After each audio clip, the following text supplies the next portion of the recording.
Dije esta mañana que hablar acerca de la historia de mujeres que vivieron en el Antiguo Testamento. Sin embargo, su vida se menciona al comenzar el Nuevo Testamento. Del Antiguo Testamento al Nuevo Testamento, pues aparece un lapso de tiempo. Por cierto, un lapso de tiempo de un silencio de Dios. ¿Ustedes saben quién es Dios?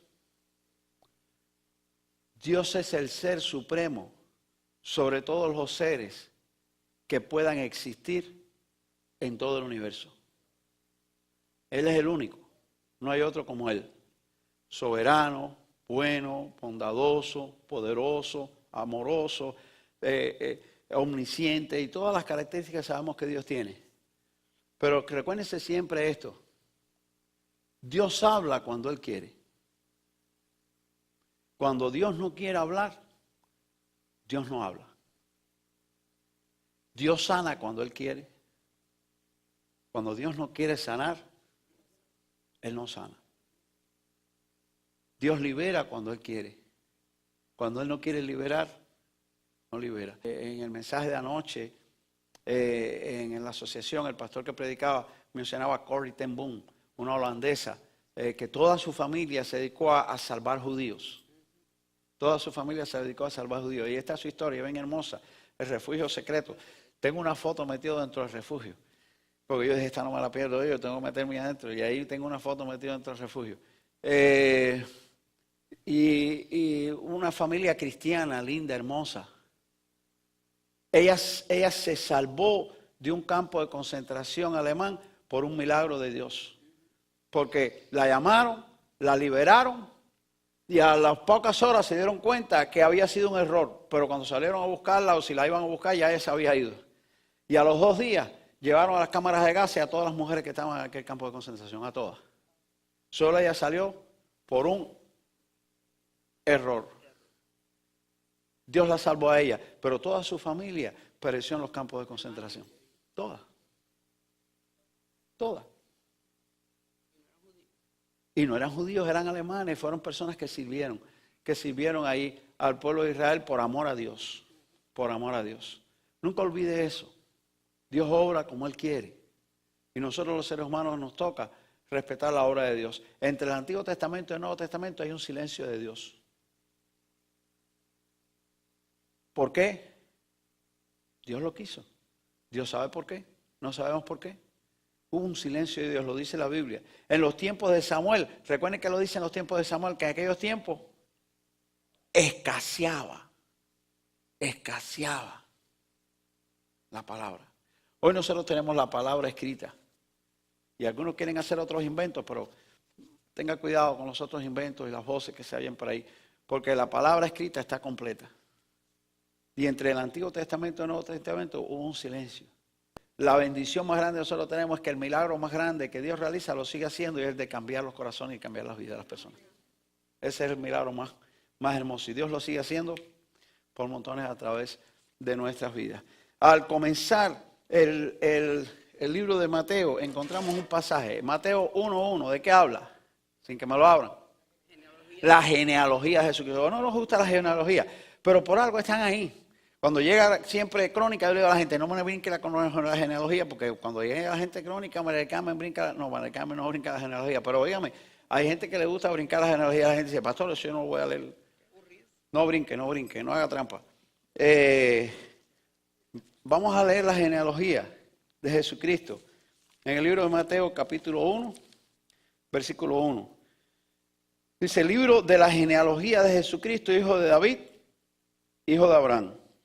Abraham engendró a Isaac, Isaac a Jacob, y Jacob a Judá y a sus hermanos.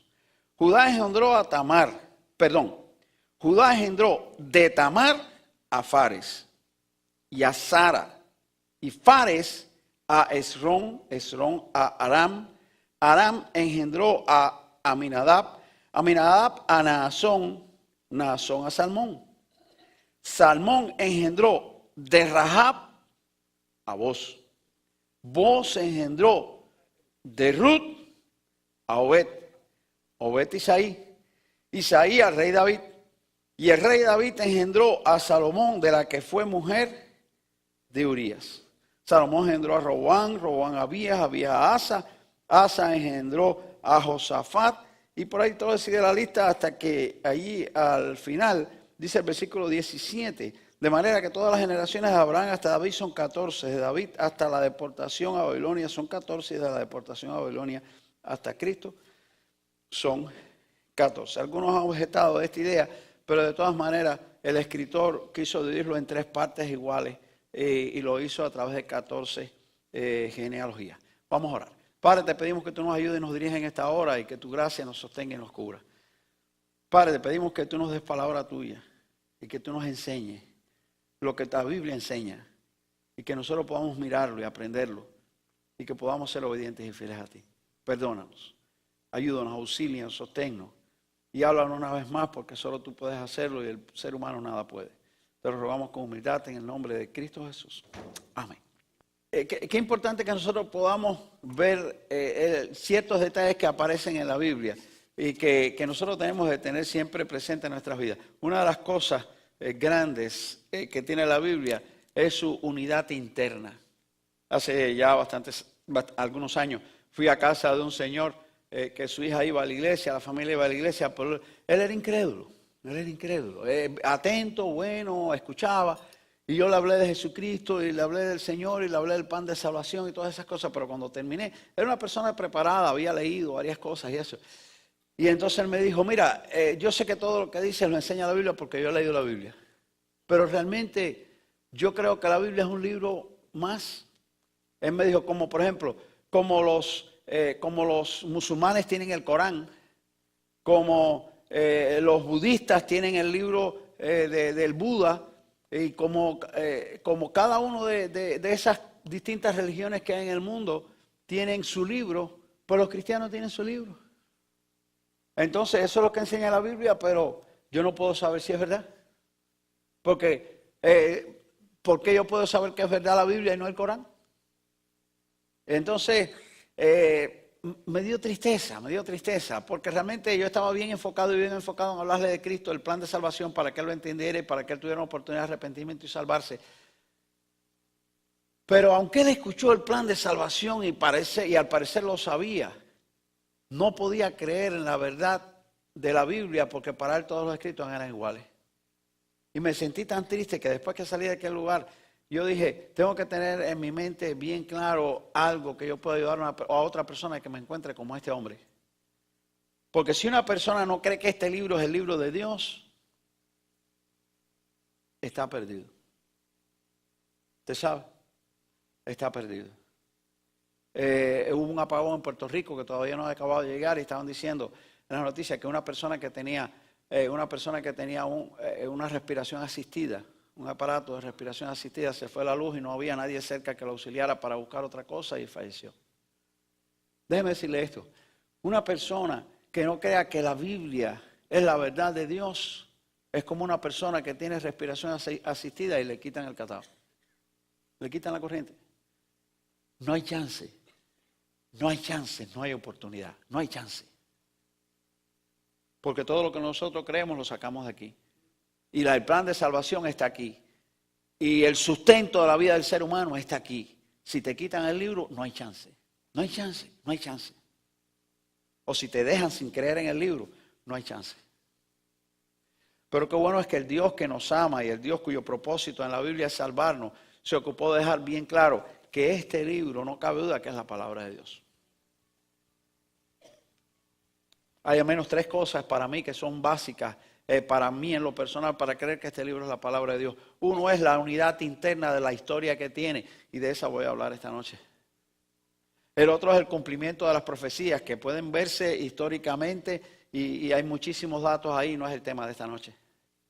Y el otro sencillamente es la práctica mía personal, que cuando pongo en práctica las enseñanzas de la Biblia en mi vida, han funcionado y han sido de bendición. No solamente en la mía, en la de miles y miles de personas que conozco y lo han hecho así también. Por eso yo creo que la Biblia es la palabra de Dios. Pero volviendo a la primera idea, la unidad interna de la Biblia me hace pensar y puede hacer pensar a cualquier persona que tenga docilidad de pensamiento y quiera reconocer verdades, porque a veces digo docilidad de pensamiento y reconocer verdades, porque hay personas que se paran en una posición y lo único que hacen es defenderla y de ahí no quieren salir. Cuando yo me encuentro con una persona así, no dedico mucho tiempo. Hay personas que se meten dentro de un cuadro, lo cierran y de ahí para adelante lo único que hacen es defenderse. Usted les puede demostrar sencillamente que esa bandera tiene franjas rojas y si dice que tiene franjas verdes, no pierde el tiempo, déjelo con las verdes, recoge y váyase que no va a cambiar. No quiere. Pero si usted se encuentra con una persona que realmente está buscando la verdad con docilidad, con franqueza, con sinceridad, hay cosas que nosotros le podemos enseñar y una de ellas es esta gran verdad. La unidad interna de la Biblia nos dice a nosotros que este libro tiene que haber sido escrito por Dios sobre la vida de los seres humanos que tomaron alguna pluma o lo que fuera para escribir y escribieron, pero hay un Dios creador detrás de toda esta única historia, porque la Biblia tiene una sola historia y esa historia es la historia de la salvación del hombre. Por eso me gusta que leamos la Biblia de Génesis, Apocalipsis. Usted puede leer la Biblia por muchas partes, usted puede leer un libro hoy, otro mañana, usted le puede leer un salmo hoy, otro pasado mañana, usted puede leer la Biblia como usted quiera. Pero hasta que usted no vea la Biblia de Génesis y Apocalipsis, usted no se da cuenta que aquí hay una sola historia. Y esa es la historia de la salvación del ser humano. Y usted se nos va a dar cuenta que el centro de la Biblia es Jesucristo, porque Jesucristo es el hacedor de la salvación del ser humano aquí en la tierra, mandado por Dios para morir por nuestros pecados. Y aquí en el libro de las genealogías aparece claramente esta gran verdad. Dice ahí la palabra del Señor. Dice ahí la palabra de Dios, libro de las genealogías de Jesucristo. Déjeme decirle, para los judíos la genealogía era sumamente importante. Para los libros de la genealogía era casi como usted podría decir, su identidad. La gente dice, me robaron la identidad. La genealogía para el pueblo de Israel era su identidad. No había Social Security. No había en esos tiempos Social Security. No había licencia de conducción que le permite a usted identificarse. No había. No había inscripción de nacimiento. No había inscripción de nacimiento en esos tiempos. No había certificado de ciudadanía. No había pasaporte, que son algunas de las cosas que nosotros usamos para identificarnos. De modo que para la antigüedad y para los judíos la genealogía era su modo y su vía de identificación. Y todavía para ellos hoy sigue siendo de suma importancia. Usted ve a una persona por ahí, un judío, inmediatamente va a preguntar, ¿y de qué tribu tú eres? Mateo comienza con la genealogía de Jesucristo para demostrar algo, para dejar algo bien claro, que Jesucristo era descendiente de David. Dice ahí, libro de la genealogía de Jesucristo, es de David, hijo de Abraham. Abraham engendró a Isaac, Isaac a Jacob, Jacob a Judá, Judá a sus hermanos, Judá te engendró de Tamar. Y cuando nosotros seguimos leyendo en estos versículos que acabamos de leer, nosotros encontramos 4 mujeres. Si usted quiere pensar que en la Biblia hay cosas escritas por casualidad, usted lo puede pensar. Yo respeto su forma de pensar. Pero es tan difícil pensarlo. Es tan difícil creer que esto esté escrito por casualidad. Es tan difícil pensar. En toda una genealogía, sabemos bien que en la genealogía judía solamente los hombres tenían cabida. Eran los hombres los que se medían, hijo de fulano, hijo de fulano, hijo de fulano. Eran los hombres. Y ahora en la genealogía de Jesucristo aparecen 4 mujeres, solamente 4. Y 4 con historias características. Si usted quiere pensar que fue casualidad, piénselo usted. Yo no lo voy a pensar.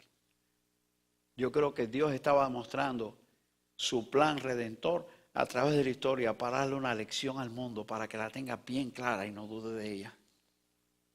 4 mujeres en la historia del plan de Dios. La primera, Tamar. ¿Recuerdan la historia de Tamar? ¿Quién fue Tamar? Tamar fue una mujer cananea. No dice exactamente la Biblia que era cananea, pero dice la Biblia que Judá se había apartado de sus hermanos y se casó con una mujer cananea. Es decir, Judá, recuerden, Judá era uno de los hijos de Jacob. Y después que ellos habían vendido a José, pues el pedacito que narra ahí entre la historia de José, pues narra precisamente esta historia. Y fíjese para que usted vea, la Biblia va avanzando. Primero narra la formación, es decir, la vida el hogar de Abraham, el hogar de Isaac, el hogar de Jacob. Cuando narra la vida del hogar de Jacob, comienza narrando la historia de José y nosotros sabemos la importancia que es José. Pero en medio de la historia de José, en un solamente capítulo, allí en el capítulo 38 de Génesis, de pronto entonces dice la Biblia Judá y Tamar. Y en medio de eso pone una historia. Y dice que Judá se había en ese tiempo apartado de sus hermanos y se había ido a donde estaban los cananeos y se había hecho amigo de un hombre adunamita y fue a algún lugar y se casó con la hija de un cananeo, que era de hecho que su esposa era cananea. Y tuvo 3 hijos varones con aquella mujer. Y dice ahí la palabra de Dios que cuando sus hijos crecieron, Judá tomó esposa para el primero de sus hijos. Y esa esposa se llamaba Tamar. Yo tengo entendido que debe haber sido una mujer cananea porque era del mismo lugar, de la misma área. Y entonces pues comienza una historia. ¿Qué historia? Muere el primer hijo. El segundo hijo, que de acuerdo a la ley que ellos tenían, a la costumbre que ellos tenían, cuando un hermano mayor moría sin hijo, el hermano que le seguía debía de tomar su cuñada por esposa y el primer hijo que tenía con ella era considerado como hijo del hermano para que el difunto no perdiera su nombre en la genealogía. Pero como el segundo hermano sabía que el primer hijo no iba a ser de él, iba a ser de su hermano, pues entonces hacía trampa para que la muchacha no saliera en estado. Eso disgustó a Dios y le quitó también la vida al segundo. Y cuando le quitó la vida al segundo, Judá dijo, me queda uno, déjame guardarlo. Le dijo a la mujer, vete a tu casa, tranquilita ahí hasta que crezca el otro. Y cuando creció el otro, dijo, no se lo doy porque si lo doy se me va a morir el muchacho también. Y dice que cuando Judá iba para allí a trasquilar su oveja, había para ese tiempo muerto su esposa. Y Judá estaba solo. Y Judá iba hacia un lugar a trasquilar sus ovejas y dice que la nuera se vistió de ramera y se puso junto al camino. Y Judá, que estaba viudo y sin vacunar, pues vio una ramera junto al camino. Bueno, lo de viudo lo dice la Biblia, sin vacunar no, pero bueno, ustedes, quiero decir todo lo demás, ¿no? Se acercó a la ramera y le ofreció dinero por estar con ella y estuvo con ella. Él no le dio dinero, no tenía, le dijo, pero déjame algo, yo te voy a mandar después un cabrito. Y le dio su bastón y le dio su bordón y su capa. Ella se fue a su casa. Dice que cuando hallaron que estaba en estado, él le dijo, sáquenle y quémanla. Es interesante esto, las leyes de aquellos tiempos, las costumbres de aquellos tiempos. Porque por supuesto, si la muchacha no tenía esposo y estaba en estado, había fornicado con alguien. Y cuando la sacaban a quemar, dice que ella dijo, yo estoy en estado del dueño de estas cosas, vayan allí a donde está mi suegro y díganle para que sepan de quién es el hijo que tengo en la barriga. Y cuando llegaron donde estaba allí, él vio las cosas, las reconoció y él dijo, ella es más justa que yo. Porque cuando mi hijo creció, yo no se la di. Es interesante. Déjeme decirle, las historias de la Biblia son tremendas. Dice que él la recogió, la puso y nunca más se llegó a ella. Nunca más. Quiere decir, la relación con él, con aquella mujer, fue un momento, pero no fue, es decir, no era una cosa morbosa como las que nosotros vemos hoy en día. Es algo diferente. La mente de ellos no era, estaba en el sentido del morbo, porque si no, él hubiera seguido viviendo con ella. Pero dice que nunca más, por respeto. Había sido la nuera, la esposa de sus hijos, por respeto, nunca más se llegó a ella, nunca más. Y de aquella situación, de aquella historia turbia, de aquella historia fea, de aquella historia triste, de aquella historia envuelta en un pecado, porque una mujer se hizo pasar por ramera sin serlo. Un hombre se allegó a ella, estuvo con una ramera. Y eso en ningún lugar de la Biblia es aprobado por Dios. En ningún lugar de la Biblia Dios aprueba que ninguno de sus hijos se allegue a una ramera por ninguna razón. Este viudo no lo esté por ninguna razón. La Biblia narra lo que los hombres hacen, no aprueba lo que los hombres hicieron. Esa es la diferencia de la Biblia con los libros de historia. Esa es la diferencia de la Biblia con los libros de historia.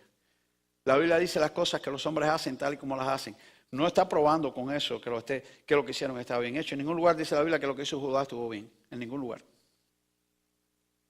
Lo que dice la Biblia es que de aquella situación nacieron 2 imaguas. Y uno de ellos se le llamó Fares. Fares. Y este Fares después aparece en la genealogía de Jesucristo. Una mujer cananea, no judía. Una historia turbia. Manchada, salpicada de pecados, de malas intenciones, de marañas humanas. Y cuando se menciona la genealogía de Jesucristo, se menciona el nombre de esta mujer. ¿Cuál es la segunda? La segunda mujer que se menciona. Dice más adelante, Judá engendró de Tamar a Fares, y Fares a Esrón, y Esrón a Aram, Aram engendró a Nibadat, y de ahí sigue Naasón a Salmón, y dice, y Salmón de Rahab engendró a Uz. ¿Alguien recuerda la historia de Rahab? Rahab la ramera. Rahab la ramera. Esa sí se dedicaba a eso. Tamar no. Tamar lo hizo por lo que lo hizo, pero Rahab sí se dedicaba. Tenía su casa en un lugar estratégico junto al muro. Por allá, por las afueras, hay un lugar estratégico donde los hombres iban quizás en la oscuridad para que no los vieran. Y donde la gente estaba en ese lugar estratégico para ciertas cosas que, aunque todo el mundo las conoce y se dice que la prostitución, se dice no, es la prostitución que es una de esas más antiguas que existían, pero siempre fue algo visto de una manera característica. Una ramera era una ramera y siempre se veía de una manera característica. Y allá estaba Rahab con su casa junto al muro. Cuando llegaron los espías que Josué había enviado. Y cuando los espías llegaron a aquel lugar y no tenían dónde meterse, ¿quién era quien les iba a abrir la puerta? Una ramera. Porque una ramera, cualquier hombre que le tocara la puerta, era un cliente. Y si un cliente tocaba mi puerta, pues era dinero. Y como ella se dedicaba a eso, pues a lo mejor tenía el desayuno del día siguiente asegurado. Y ahí está la historia de Rahab. Aquellos hombres entran. Pero cuando nosotros leemos, y no me puedo detener por razón de tiempo en los detalles de la historia, pero cuando nosotros leemos, fíjese cuántas cosas, cuando aquellos hombres entran, aquellos hombres se identifican, y ella sabe quiénes eran. Ella sabía bien que eran del pueblo de Israel. Ella sabía bien que eran espías. ¿Cuántas cosas ya Rahab sabía? Y Rahab les transmite a ellos. Rahab les dijo, nosotros sabemos que Dios ha entregado la ciudad en sus manos. Yo lo sé, porque todo el mundo tiembla por causa de ustedes. Todo el mundo tiembla por causa de ustedes. Porque todo el mundo sabe, el temor de Jehová ha caído sobre la ciudad. Y sabemos que ustedes van a tomar esto. Lo único que les pido es que cuando ustedes entren tengan piedad de mí y de mi familia. Ellos le dicen, si tú no nos delatas, vamos a hacerlo. Y anotaron un cordón de grana y tomaron un convenio. Y le dijeron, amarra este cordón de grana. ¿Y de qué color es la grana? Rojo. Rojo. ¿Será casualidad? Si usted quiere pensar que sea casualidad, piénselo usted. Pero yo no voy a pensar que es casualidad. El cordón rojo, el cordón de grana, la marca roja, fue la que le dio salvación a Rahab y a su familia, que todos estaban dentro de la casa. Y hubo cosas extraordinarias en esa historia. Número uno, Rahab sabía que iban a entrar, Rahab lo creyó. Y la familia de Rahab, cuando Rahab fue, les dijo, vengan para mi casa porque vienen los judíos y van a acabar con todo el mundo. Y el que esté en mi casa se va a salvar. La familia también lo creyó. No todas las familias de la Biblia creyeron lo que se les decía. ¿Recuerdan cuándo? Díganme. Cuando la mujer de Lot, ¿recuerdan? Salió Lot y le dijo a los novios de las hijas, ¡hey! La ciudad va a ser destruida. Y dice que pensaron que era un chiste. Pensaron que era un chiste. Pero la familia de Rahab creyó y su familia también creyó. Y como Rahab creyó, amarró el cordón de grana. La señal roja, la señal de la salvación, esa es la señal de la sangre de Cristo. No se equivoque, querido. La Biblia tiene una sola historia y esa es la historia de la salvación del hombre. Es que no la quiera ver, que no la vea. Pero casualidad no puede ser. Y esta Rahab, dice ahí que después que ellos entraron, dice ahí en el libro de Josué, claramente la palabra de Dios en el libro de Josué capítulo 2 y capítulo 6, dice que después que ellos entraron, Josué le dijo a los hombres que habían entrado, vayan allí donde ustedes saben que está Rahab y cuiden para que no les hagan nada y sáquenla. Y dice que después de eso Rahab y su familia habitó entre los judíos. Dice ahí que Rahab y su familia habitó entre los judíos. Y ahora aquí en la genealogía de Jesucristo dice que Salmón de Rahab, la ramera, tú a vos. Yo no sé lo que usted quiere creer, pero para mí es evidente. Rahab, la ramera, dejó de ser ramera para convertirse en la esposa oficial de un hombre llamado Salmón. Y ahora, en la genealogía de Jesucristo, aparece Rahab. ¿Qué más dice la Biblia? Dice ahí, Salmón engendró de Rahab a Boz, Boz engendró de Ruth a Obed. Y la historia de Ruth la conocemos. Está ahí dentro del tiempo de los jueces. Entraron a la tierra prometida, poseyeron la tierra prometida, empezó la historia de los jueces y en algún momento de la historia de los jueces aparece la historia de Ruth. ¿Y quién era Ruth? Ruth era la moabita. El pasaje lo pueden encontrar en el libro de Ruth, en el capítulo 1, precisamente. No tengo tiempo para leerlo, ni para ver los detalles, pero ¿quién era Ruth? Ruth era la moabita. Para el tiempo de Ruth, ya Moisés había escrito el libro de Deuteronomio. Moisés había escrito el libro de Deuteronomio. Y en el libro de Deuteronomio, es decir, ya los judíos tenían parte de la escritura. Parte escrito, tenían por lo menos la ley escrita. Y en el libro de Deuteronomio, en el libro de la ley, bien claro estaba escrito ahí a los judíos que ellos no iban a poder dejar entrar en la congregación de Israel a ningún moabita. Ni después de 10 generaciones. Ni después de 10 generaciones, lo dice Deuteronomio. Y ahora aparece en la Biblia un hambre en los tiempos de los jueces. Escúcheme esto.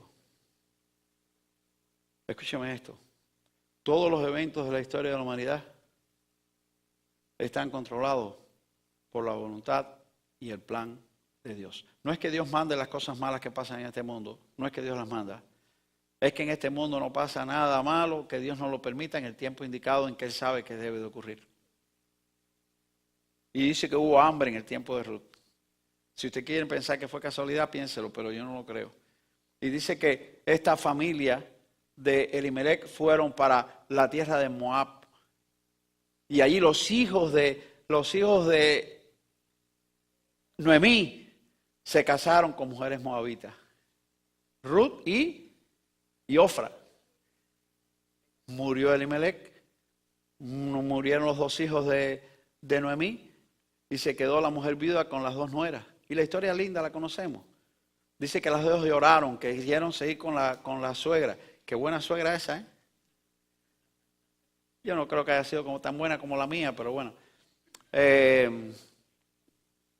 Dije una cosa buena. Pero no cabe duda, Noemí tiene que haber sido una buena suegra.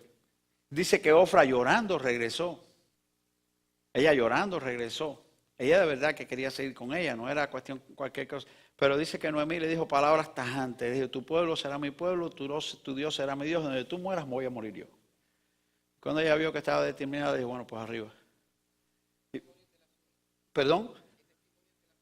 Eso es que estoy diciendo yo. Y lo que estoy diciendo es que no debe haber sido tan buena como la mía, pero bueno, tiene que haber sido una suegra buena. Fíjense ustedes para que ustedes vean. La historia de Ruth, una moabita. No fue una mujer que tuviera una vida mala, pero venía de una nación marcada. Venía de una nación marcada. Venía de una nación excluida. Estaba excluida en la ley del pueblo de Israel, excluida de entrar al pueblo de Dios. Excluida. Sin embargo, Ruth no solamente entró en el pueblo de Dios, sino que Ruth entró dentro de la genealogía de Jesucristo. Conocemos la historia bonita de Ruth y Boz y el hijo que tuvieron, cómo se casaron, y el hijo que tienen, que es precisamente el abuelo de David. Y qué importante es que nosotros veamos ahí esta historia hermosa. Porque esta historia hermosa nos dice a nosotros algo. Fíjese, ¿qué pinta el libro de Ruth en la Biblia? ¿Qué pinta? ¿Una novelita bonita? Una novelita bonita. ¿Por qué el libro de Ruth está en la Biblia? Es mi pregunta. ¿Qué pinta eso? ¿Cuántas otras personas no habrán tenido historias similares a la de Ruth en el tiempo en que tuvieron hambre? ¿Por qué la Biblia recoge y cuenta la historia de Ruth? ¿Por qué lo recoge? ¿Sabe por qué lo recoge? Por los últimos versículos que aparecen al final del libro de Ruth, donde dice que Boz tuvo a Isaí. Isaí fue el padre de David. Correcto. Y él fue, y fíjense que al final lo deja bien claro ahí, hasta precisamente hasta que pone a esta familia como descendiente del rey David. Y entonces cuando se termina, y cuando se escribió el libro de Ruth, no se tenía ni la menor idea. No se tenía. Puede haberse, claro que ya había nacido, claro que ya había ocurrido la historia de David, pero no había ni la menor idea de que Jesucristo iba a estar dentro de la genealogía de David, el Salvador del mundo. Y ahí aparece la historia de Ruth. Y después más que dice así que, dice, Salmón engendró de Rahab a Boz, Boz engendró de Ruth a Obed, y Obed a Isaí. Y después dice, Isaí engendró al rey David, y el rey David engendró a Salomón, de la que fue mujer, y ni el nombre pone. Y ni el nombre pone. Pero está mencionada una mujer. Y David engendró a Salomón, de la que fue mujer de Urías. Y la historia de David y Betsabé la sabemos bien. Vi una película, a veces los escritores de las películas bíblicas a veces tienen mucho problema conmigo, porque cada vez que me cambian la historia bíblica ya no me gusta la película. Entonces vi una película en la que ponían a Urías como un tipo malo, un tipo abusador, el hombre aquel que era el machista en la casa, y la pobre Betsabé era una víctima. Y después llega el rey David a consolarla y el resto de la historia. Eso es una burda mentira, que no es lo que enseña la Biblia. Urías era un hombre fiel, de los más fieles que tenía David. David hizo una perversidad, una traición baja, vergonzosa, cuando tomó la mujer de su hermano por el simple hecho de que era bonita, hermosa, y se acostó con ella. Y cuando Natán viene a requerirlo, Natán se lo dice bien claro, ¿cuántas mujeres no tendría David? Y Urías tenía una sola. Bonita, pero era la única.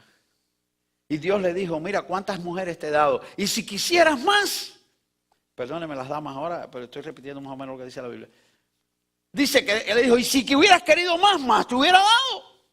De modo que David podía haber visto a aquella hermosa mujer, haberse le vuelto un poquito loquita la cabeza, haber llamado a sus siervos y haberle dicho, miren aquella que está allí, salgan por todo Israel y búsquenme una mujer soltera como esa que la quiero.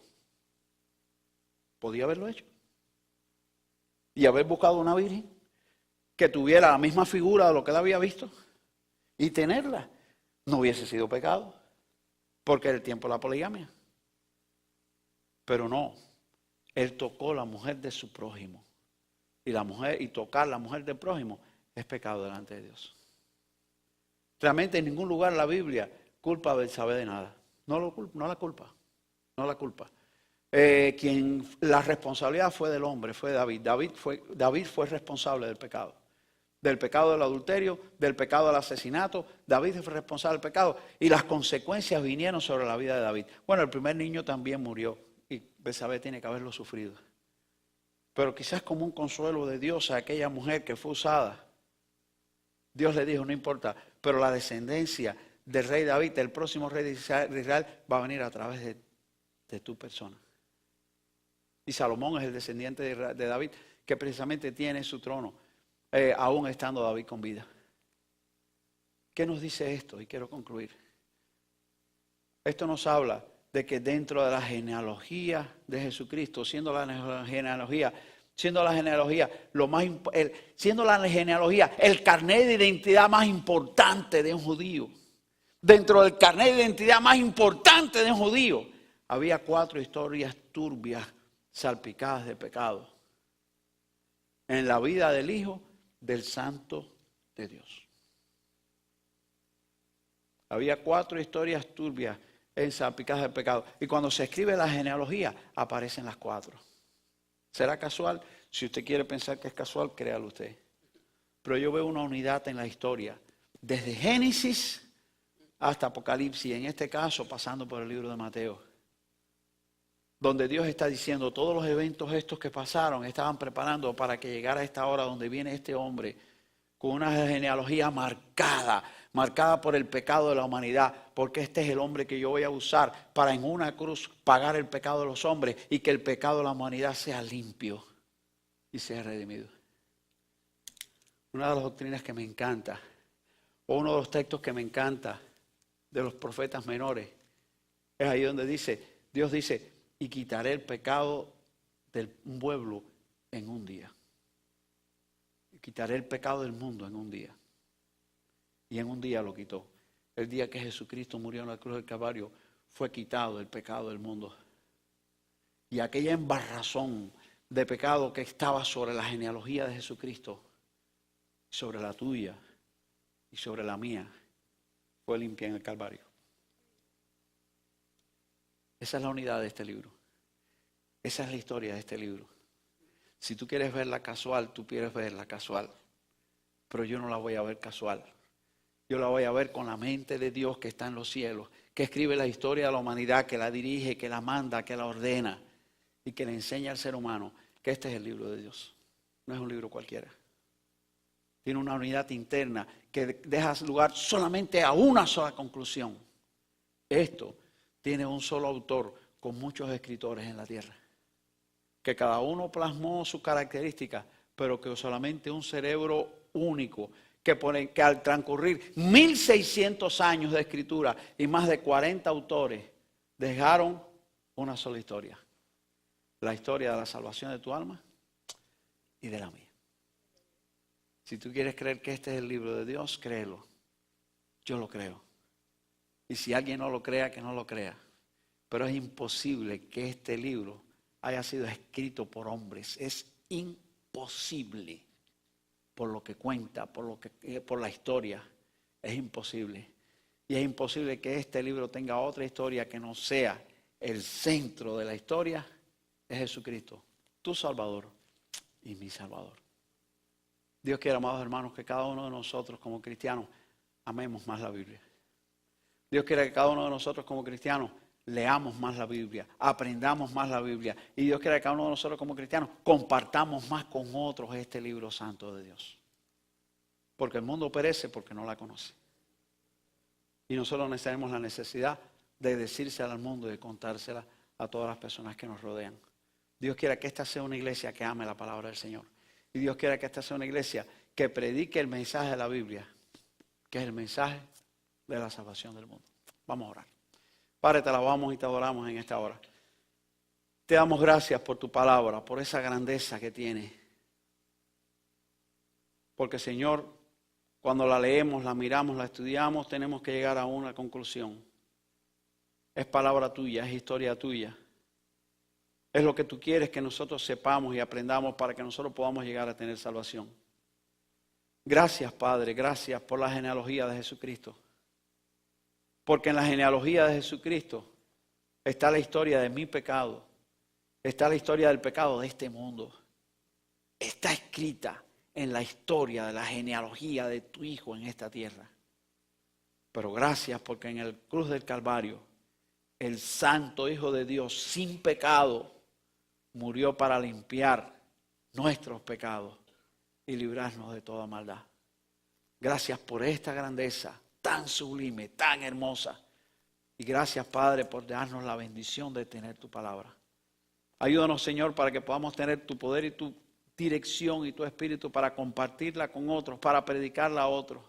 Y para que esta tu iglesia sea una iglesia que ame profundamente la Biblia, que estudie, que la aprenda, que la siga, que la obedezca, que la enseñe a este mundo que no la conoce. Yo te lo ruego con humildad, en el glorioso nombre de Cristo Jesús. Amén. Que Dios me los bendiga.